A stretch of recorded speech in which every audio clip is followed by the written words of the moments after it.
BJP. സംസ്ഥാന അധ്യക്ഷൻ രാജീവ് ചന്ദ്രശേഖറിന് വിഴിഞ്ഞം തുറമുഖം ഉദ്ഘാടന വേദിയിൽ ഇടം കൊടുത്തതിലുള്ള ട്രോൾ മഴ അവസാനിച്ചിട്ടില്ല. ഞങ്ങൾ സദസ്സിലുണ്ട്, രാജീവ് ചന്ദ്രശേഖർ വേദിയിലുമെന്ന് മന്ത്രി മുഹമ്മദ് റിയാസ് തുടങ്ങിവെച്ചതാണ് ഈ ചർച്ച.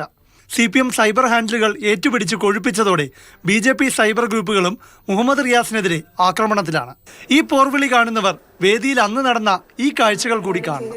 പരസ്പരം പരിഹാസം ചൊരിയുന്നവരുടെ സ്നേഹപ്രകടനം. ഒറ്റയ്ക്കിരിക്കുകയായിരുന്ന രാജീവ് ചന്ദ്രശേഖറിന് കമ്പനി കൊടുത്തത് വിമർശിക്കുന്ന CPMകാരുടെ MP ജോൺ ബ്രിട്ടാസ്. CPMനെ പരിഹസിക്കുന്ന BJPക്കാരും രാജീവ് ചന്ദ്രശേഖറിന്റെ ശരീരഭാഷ കണ്ടാൽ മതി. സദസ്സിലിരുന്ന മന്ത്രി മുഹമ്മദ് റിയാസ് വിമർശിച്ച സമയത്താണ് വേദിയിലെ ഈ കാഴ്ച.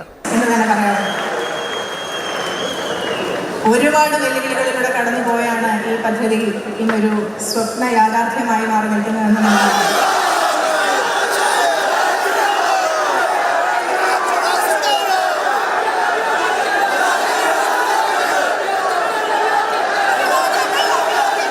ചെറിയൊരു ഫ്ലാഷ് ബാക്ക്. വഖഫ് ബില്ല് പാസാക്കുന്ന സമയം രാജ്യസഭയിൽ കേന്ദ്രമന്ത്രി സുരേഷ് ഗോപിയും ജോൺ ബ്രിട്ടാസും തമ്മിൽ നടന്ന പോര് ഓർമ്മയില്ലേ? ഒരാളെ ജയിച്ചിട്ടുണ്ട്, ഞങ്ങൾ നിയമത്തെ അക്കൗണ്ട് പൂട്ടിച്ച പോലെ വൈകാതെ തന്നെ ആ അക്കൗണ്ട് ഞങ്ങൾ പൂട്ടിക്കും. ഒരു തെറ്റുപറ്റി മലയാളിക്ക്. മിസ്റ്റർ ബ്രിട്ടാസ്, നിങ്ങൾക്ക് രാഷ്ട്രീയത്തിന്റെ കൈ മാത്രമല്ല പൊള്ളിയിരിക്കുന്നത്, മറ്റ് പലതും പൊള്ളിയിട്ടുണ്ട്, ഇനിയും പൊള്ളും. അതിന്റെ മുറിവ് നിങ്ങൾ കേൾക്കും. വിഴിഞ്ഞം തുറമുഖത്ത് ഒരേ വേദിയിൽ കണ്ടുമുട്ടിയപ്പോൾ അന്ന് നടന്ന സംഭവങ്ങൾ ഓർമ്മയില്ലാത്ത മട്ടിലായിരുന്നു രണ്ടുപേരും. വിജയഗാഥ അതിന്റെ തുടക്കം മാത്രം. ഏവർക്കും ഒരിക്കൽ കൂടി നന്ദി, നമസ്കാരം. രാഷ്ട്രീയം ഇങ്ങനെയൊക്കെയാണ്. നേതാക്കളുടെ വാക്കുകൾ കേട്ട് അണികൾ പരസ്പരം തമ്മിൽ തല്ലും.